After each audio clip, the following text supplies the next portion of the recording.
ছাত্রছাত্রীরা দেখো তোমাদের সেকেন্ড ইভ্যালুয়েশন এক্সাম 2025 সাবজেক্ট সংস্কৃত ক্লাস 7 পুরো 50 নম্বরই আছে, উত্তর সহ করা আছে।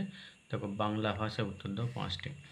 3টি পুরুষের নাম লেখো, বা 3টি পুরুষের নাম হচ্ছে প্রথম পুরুষ, মধ্যম পুরুষ, উত্তম পুরুষ। একটি প্রাচীন ভাষার নাম লেখো, সংস্কৃত। ধর্মশাস্ত্র কে রচনা করেন? মনু। আচ্ছা, অর্থশাস্ত্র কে রচনা করেন? কৌটিল্য। কখন ঈশ্বরকে স্মরণ করা উচিত?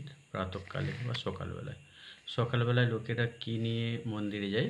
ফুল তুলে নিয়ে মন্দিরে যায়। দেখো সংস্কৃত ভাষায় উত্তর দাও 5টি, 5 নম্বর থাকবে। কিম মনোরম রমম, মনোরম্য, মনোরম বা মনোরম।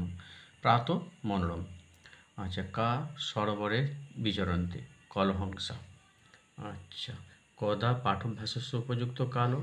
প্রভাত কালো। বেদব্যাস কিং নামে রচিতবান? মহাভারতম। কুত্র সংস্কৃতস্য মধুভাণ্ড বিতনুতে? বিশ্ব সাহিত্যস্য ভাণ্ডারে। ক আদিকবি আসিত? বাল্মীকি আদিকবি আসিত। কারক ব্যক্তি নির্ণয় করো, 5টি থাকবে। 5 নম্বর, বেহ বা বৃক্ষে কুজন্তি? বৃক্ষে, তাহলে বৃক্ষে পদে অধিকরণ করকে সপ্তমী বিভক্তি হয়েছে। পর্বতানাম হিমালয়ের শ্রেষ্ঠ? পর্বতানাম পদে নির্ধারণের ষষ্ঠী বিভক্তি হয়েছে। নর পাদেন খঞ্জ, পাদেন পদে অঙ্গবিকারের তৃতীয় বিভক্তি হয়েছে। শিশু ভয়াত ক্রন্দতি? ভয়াত পদে ভয় হেতু উপাদান কারকে পঞ্চমী বিভক্তি হয়েছে। নিপু বিপ্রায় বস্ত্রং দদাতি? বিপ্রায় পদে সম্প্রদান কারকে চতুর্থী বিভক্তি হয়েছে।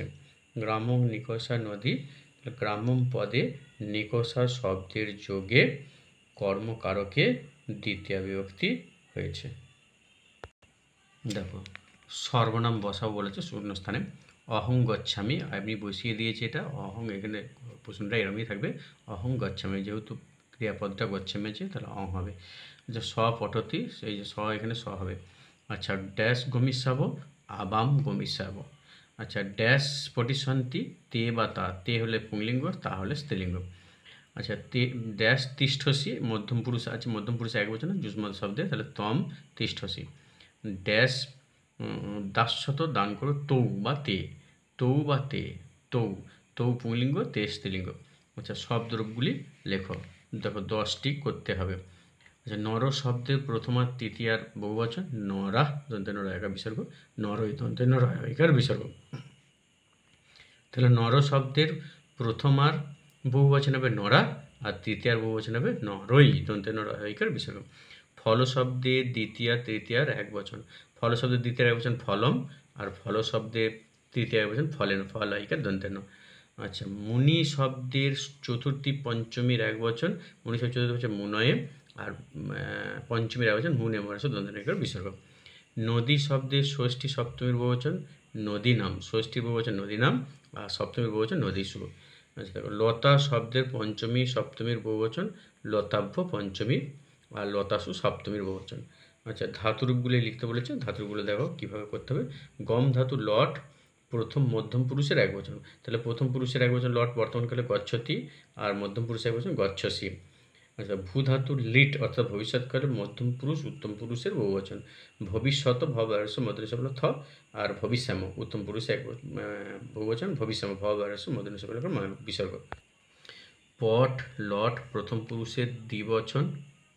তাহলে পট লট প্রথম পুরুষের দ্বিবচন হবে পঠত, প্রথম পুরুষ আর মধ্যম পুরুষ, পঠত পঠথ, পঠত প্রথম পুরুষ দ্বিবচন, আর পঠথ মধ্যম পুরুষ দ্বিবচন।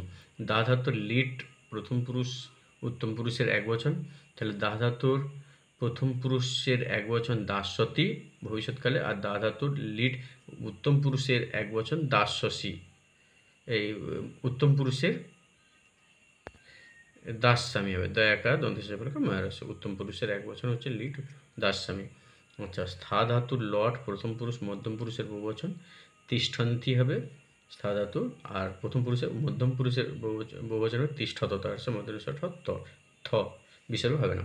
বাংলা করে সংস্কৃত ভাষায় অনুবাদ করতে হবে 5টি। তাহলে তোমার নাম কি? তব কিং তব নাম? তোমার নাম কি? তব হচ্ছে ষষ্ঠীর এক বচন যুষ্মৎ শব্দের, কিং হচ্ছে নাম থেকে যাবে। তুমি কোন শ্রেণীতে পড়ো, তুমি তং হবে। কোন শ্রেণীতে, কোস্মিন শ্রেণাং, নদী শব্দের মতো, তাহলে সপ্তমীর এক বছর নদী শ্রেণাং আছে, তাহলে এই নদ্যাম আছে, শ্রেণাং হলো। পঠসি, পঠ দন্ত মধ্যম পুরুষের এক বচন, পঠ তো মধ্যম পুরুষের এক বচন, পঠসি যেহেতু তুমিটা মধ্যম পুরুষ এক বচন আছে। আমি বিদ্যালয়ে যাই, তাহলে আমি হচ্ছে অহং অসমত শব্দ এক বচন, বিদ্যালয়ে যায় যেহেতু গম ধাতু আছে, তাহলে বিদ্যালয়ং হবে দ্বিতীয় হবে, অর্থাৎ গম ধাতু থাকলে দ্বিতীয় হয়, সপ্তমী না হয় দ্বিতীয় হবে। যাই, গচ্ছামি, আমি বর্তমানকাল এই অসমত শব্দ উত্তম পুরুষ এক বচন যেহেতু, আর যায় তাহলে গচ্ছামি হবে, বর্তমানকাল গম ধাতু, যাওয়া উত্তম পুরুষের এক বচন হবে। তুমি কোথায় থাকো, তুমি তং, কোথায় কুত্র থাকো তিষ্ঠসি, তুমি কোথায় থাকো তং কুত্র তিষ্ঠসি হবে। তার বাবার নাম কি, তৎ শব্দ তার পুংলিঙ্গ হলে তস্য হবে, আর স্ত্রীলিঙ্গ হলে তস্যা হবে, তাহলে তার বাবার, পিতু, পিতু ষষ্ঠীর এক বচন, পিতৃ শব্দের ষষ্ঠী বচন পিতু, নাম কিং নাম, তাহলে তস্য বা তস্যা পিতু কিং নাম। আমার ভিডিও যদি ভালো লাগে অবশ্যই লাইক শেয়ার করে সঙ্গে থাকবে, পরবর্তী ভিডিও তোমরা পেয়ে যাবে। সকলকে ধন্যবাদ।